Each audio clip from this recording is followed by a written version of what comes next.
Blackburn. Thank you, Mr. Chairman, and thank you to each of you for taking the time to be here with us today. I really appreciate it. Ms. Hartley, I want to come to you first, if I may.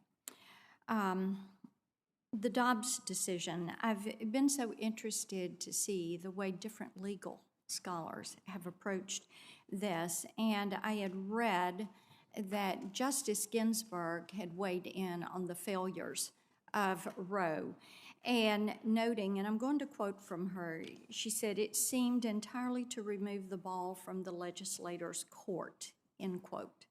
And Justice Alito had quoted Professor John Hart Ely's characterization that Roe was, and I'm quoting his statement, "not constitutional law." So as you look at this, how do you explain the flawed reasoning of Roe and how Dobbs corrected the flaw? Well, that's correct. Legal scholars on the right and the left have roundly criticized Roe's reasoning. Justice Ginsburg, who was a proponent of abortion as a policy matter, recognized that its reasoning was fundamentally flawed, and she actually predicted that it would very likely be overturned.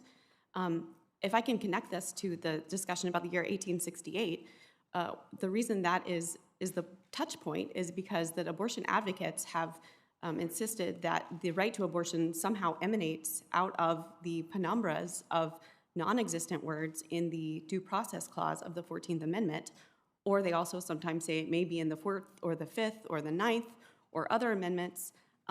It's not there in the text, but 1868 is the touch point because the 14th Amendment argument, the due process argument, is what the abortion advocates have relied on. Okay, then let's turn to why the states are in the best position to handle this, because I read the Harvard-Harris poll.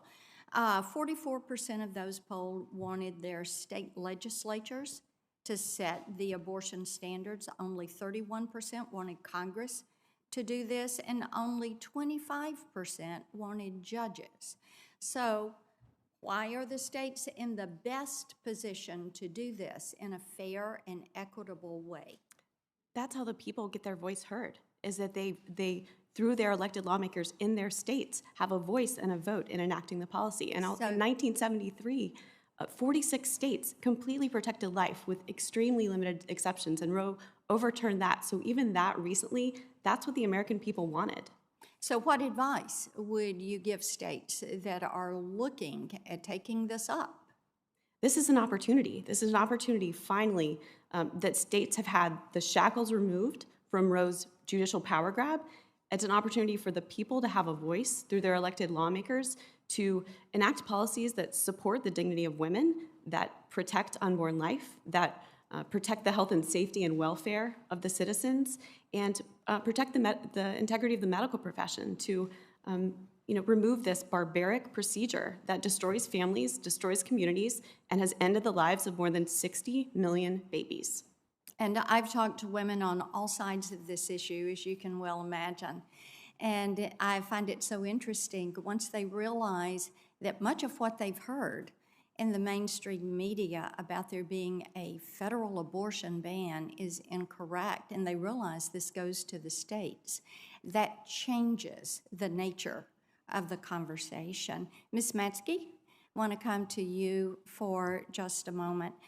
Planned Parenthood gets about $500 million a year that they can use to fund clinic work and provide health care. But what I have heard from many of the clinics in Tennessee is that Planned Parenthood doesn't provide the services that they need for maternal care, the services that they need post pregnancy.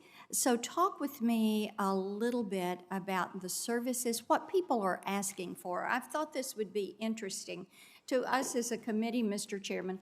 When we talk about all this money that Planned Parenthood gets, but then they don't meet these needs for women who are pregnant and do want to carry that baby to term and have that baby. When they come to you, what services are they asking you for that Planned Parenthood doesn't provide? Well, first off, thank you, Mrs. Blackburn, for asking that question, because it is vitally important for everyone here to recognize the fact that as the director of Alternatives Pregnancy Center, it is my responsibility to go out and raise by myself non-government funds over $1.5 million. Every year, I have to figure out where $1.5 million is going to come from so we can provide free services to women facing unplanned pregnancies. And ironically, where we are at in Sacramento, California, Planned Parenthood actually refers patients to us. Once a woman walks in to them, this has happened countless times in the last multiple months, if they do not choose abortion, they are referred to Alternatives Pregnancy Center to be cared for. Alternatives Pregnancy Center offers all the support that they need, medical as well as material support. So the fact that Planned Parenthood sees the value of who we are and what we offer to women, I think is important for everyone here to understand.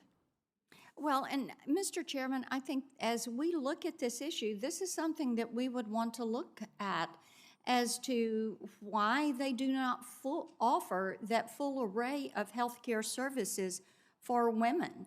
Why are they choosing to make that referral to an agency to receive those full services when they're receiving hundreds of millions and billions of dollars? I thank you. I yield my time. Thanks, Senator Blackburn. Senator Whitehouse.